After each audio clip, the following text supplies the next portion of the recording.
In today's video, I want to show you how you can add YouTube widget on your Samsung home screen.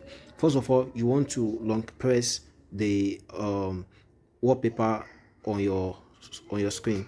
When you long press it like this, it will prompt for the options down below. You can click on widgets and then you scroll down to select the YouTube option here. Once you click on it, there are actually two ways. There is a search widget, which is quite smaller, and there is quick action widget, which is quite bigger. So anyone you want to go with, let's first of all test the search widget. Once I click on it like this, it will ask me to add.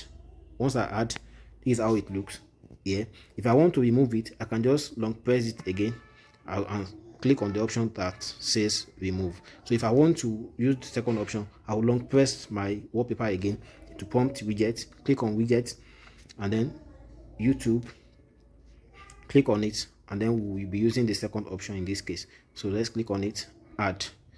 So this is how it looks. From here, you can do whatever you want to do on YouTube without having to go to the YouTube application. If you want to remove the widget again, you can also long press it like this and click on remove. That's how to go about that. Thank you.